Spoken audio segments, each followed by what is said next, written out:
Bangkok, city of life and a famous tourist destination. It's known for its vibrant street life, bustling night market, delicious cuisines, and rich cultural heritage. It's also famous between backpackers for its affordability. But how affordable can it be? Well, this next 24 I'm going to put it to the test and see if I can survive on the street of Bangkok with only 500 rupees or 200 baht.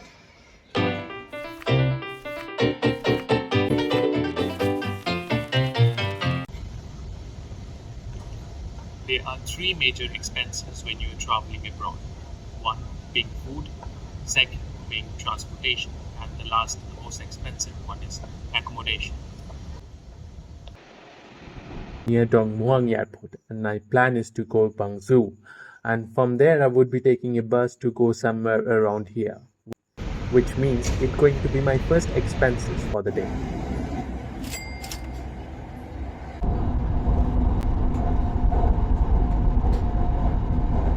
My plan is out of these three major expenses to manage any of the expenses for free. Since accommodation would be the biggest cost in next 24 hours, it would be great if I can stay somewhere for free. So it's almost 9:30 a.m. right now and I'm starving. So I got few of things. It was like buy one get one free. And I got these two for 60 baht.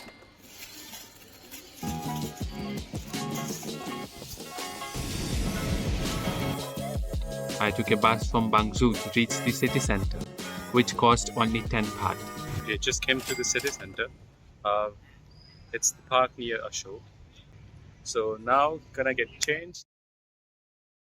Right now I'm the central of the city, and the best part about this, like there are more restaurants, more people, and more chances, and hopefully if I get a chance to stay somewhere for free, because that is the most biggest cost of my entire budget trip. But after breakfast, the first thing first, I go for a workout. Right now I'm in this park, and the best part about this, you can work out here for free. So let's get going.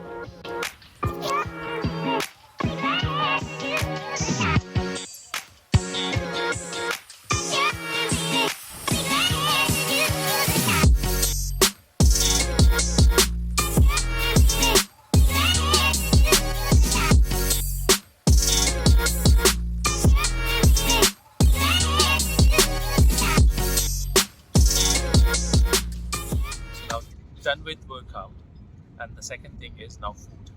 And I know exactly the best place for affordable food. But before that, let's go and have shower. The best thing is about this park, like after workout, you don't have to go anywhere else. They have public shower where you can enjoy free shower. After shower, I straight went to the nearest shopping mall for food. And this shopping mall is well known for its affordable food options. Welcome to Terminal 21. Terminal 21 is quite well known between locals, backpackers and travelers around the world for its affordable and variety of food options. For lunch, I got this Vietnamese soup only for 29 baht, and if you have to buy food, you have in Terminal 21 you have to buy this card with cash from the food court stall, and whatever money you left you get refund at the end. After devouring my delicious Vietnamese soup, I chose to wander around the shopping mall to escape the afternoon heat.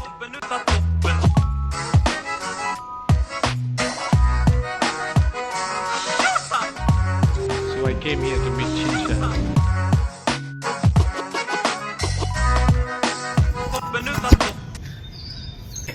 Game plan. So what I have done first, send email to the hotels and the hostels. Maybe they can offer me a free stay, and on exchange of some videos and photos. Obviously I'm going to be shooting from that phone. I send few my pictures what I have took during my trip or before trip as a reference, that I can take pictures moderately well. That's worked out, then all great. I'm just waiting for their response. Till then, enjoy the wonderful evening at this park.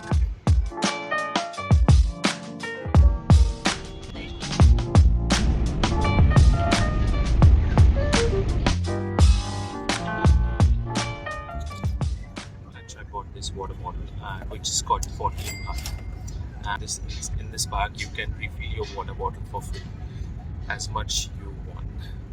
So I'm gonna go and refill my this water bottle, and meanwhile I'm gonna think for where I can stay for a night. It's more than an hour right now, and I still haven't got any response from the hotel or the hostels. And since it's already getting dark, I'm desperately looking for a place for tonight. So that's why I may come up with a backup plan. My new plan is to call all the local businesses, restaurants, and the bars asking for a job for a day, and I can work there to get this money and use this money to stay somewhere for tonight. After gathering all my hope, I started calling all the local businesses and the restaurants one by one. And unfortunately, some of them haven't answered, and rest, they are not looking for anyone. So here I am, exhausted, hopeless, and nowhere to go in a foreign city or in a foreign country. I haven't slept for more than 24 hours right now.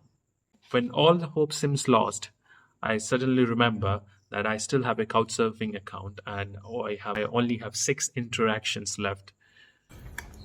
And now, right now, what I was gonna do, I'm just gonna sit down somewhere and send requests to these hosts. And I hope anyone would be spontaneous and kind enough to accept this request. I used the last 6 interactions to send stay requests to hosts, and by the time I was done, I was already falling asleep.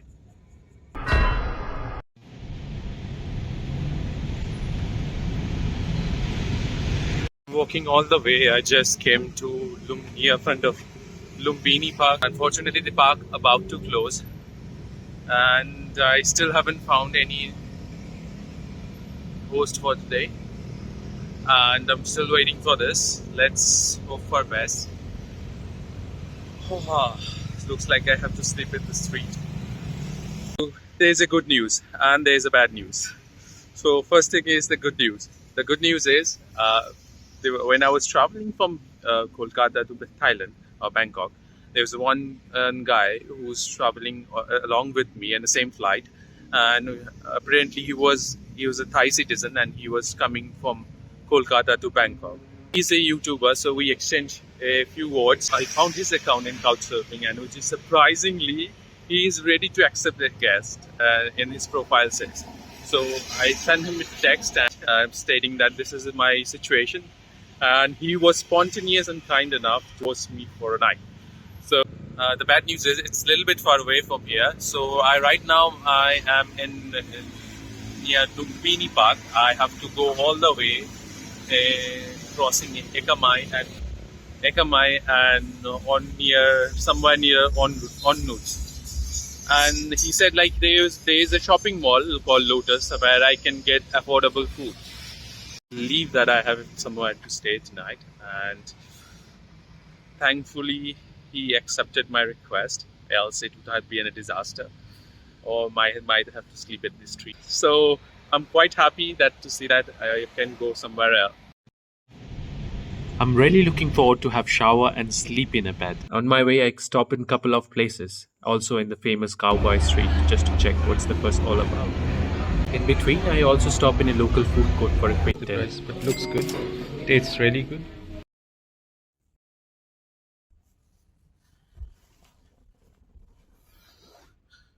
So I finally reached here, and he was kind and generous enough to allow me to stay. And I was overwhelmed with the generosity. After so many rejection, I can't believe that I found a place to stay for tonight. I sent many requests. Most of them have rejected my request, stating that since I don't have any reference, and by reference means when you stay somewhere and you have an account in Couchsurfing, and if you have stayed somewhere, they give you like feedback, how's my stay and how I am as a human being. So those reviews called reference. So I didn't had any reference. It's my new account, and I decided to explore the world with the help of kindest people like him.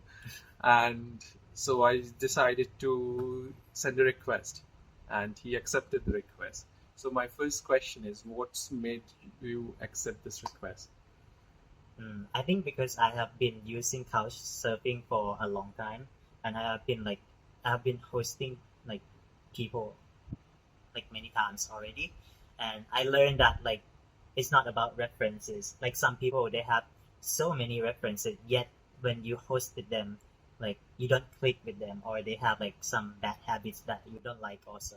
So I feel like the references shouldn't be like the criteria of me judging to host or not host people. So basically, when people reach out to me, I would ask them like their social media, because I think like that that can truly like define who they are. Like I asked for your Instagram, or maybe I think you sent it to me. I don't know. Yeah, and then I checked it and I found like oh okay, this profile is legit. He's like real, and he has like friends in his social media. So I don't think he's gonna rob me or he's gonna do anything to me. Yeah. And that's why I'm not afraid to help to host people who don't have any references. Well, that's sounds great. You wanted to use couchsurfing for the first time. So, what suggestion, since you have used it for five years, what suggestion you would give to them? I think like it can be two sides, right? Because I've been using couchsurfing like in both roles as a host and as a guest. For me being a guest, I think you need to be respectful, right? You need to like you are going to live at somebody's house, so you need to follow their house rules. I mean, some people they might have like stupid house rules, but yet you need to follow them because you are in someone else's space, so you need to respect that. And I think also the key is always to communicate with your host or your guest. So, what's the most joyful moment or more memorable moment you had in couchsurfing? I think there was one guy who hosted me in India, actually in Hyderabad.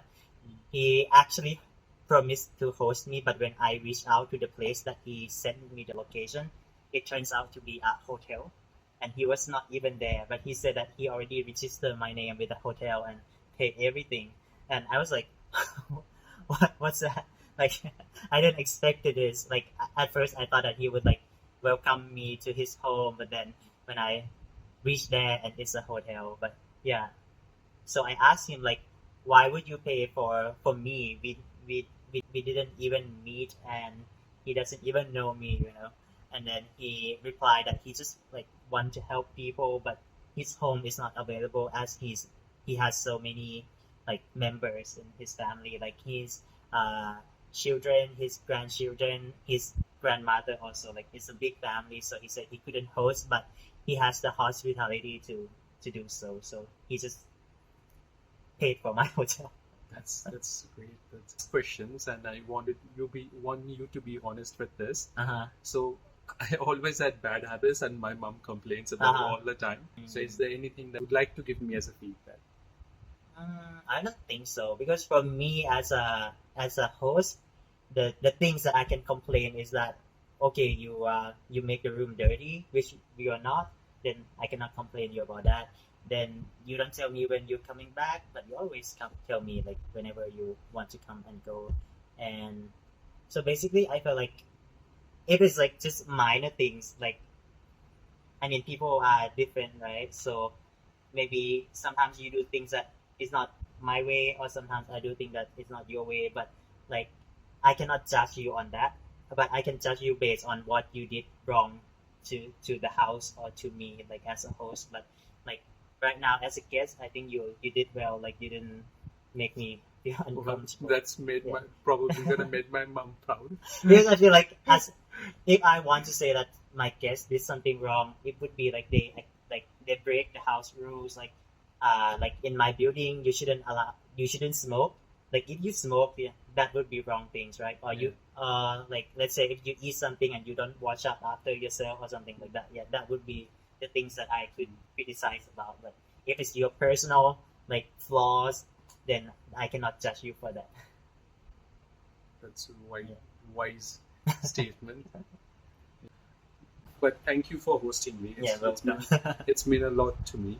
And first, when I was about to make this step in my life, I was quite afraid. Like no one, will there be anyone, any strangers who gonna accept me as a guest? I see. But I know in this world there are kindest people, and every time I come to Thailand, Mm. the people are very nice and friendly to me, and probably that's how they grew up and that's how their culture is.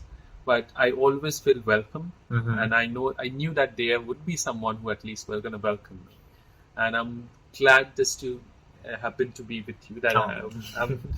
I'm really happy that you are really open minded, and Mm. that makes things really easy for me to talk to you. And Yeah. thank you, Moss, for helping me and allowing myself to be comfortable in your place. Mm. And this is means a lot, because when you invite stranger and allow them to be them, it is the hardest things to do, because you are allowing them to freedom to be strange in your own world. Mm. And for a person like someone who always stays alone, and as you told me that you don't go to crowd because it takes a lot of energy, Mm. but you took this courage, and that's a huge step for you, and I'm really that's really admirable strength of yours. So I'm glad that I able to know you and call you as a friend, and Likewise, yeah. thank you for that. Honestly, it was not just about surviving in 500 rupees a day. It's about breaking free from the routines that we call daily life, breaking free from the never-ending cycles of work, chaos, screens, and deadlines. Last couple of months, life has been difficult for me, and I felt the need of stepping out of it. Felt the need to feel something real once again. Every moment in this challenge sparked the young, spontaneous kid in me, the one I have lost touch with on the journey into adulthood. Because of this challenge, I was able to meet people like Moose and so many others that I never would have crossed paths with. And yet, this little connection, this brief conversation, and the evening walks in Lumpini Park, they remind me that it was full with stories, surprises, and kindness. I'm doing this to be spontaneous, to wake up without a plan and still feel alive. No fixed routines, no luxury, just curiosity guiding the way. The entire journey was more than about just a budget travel. It's just reminding myself, or maybe somewhere to you, that life doesn't have to be expensive to be meaningful. Sometimes 500 rupees, or in this case 200 baht, and an open heart are enough.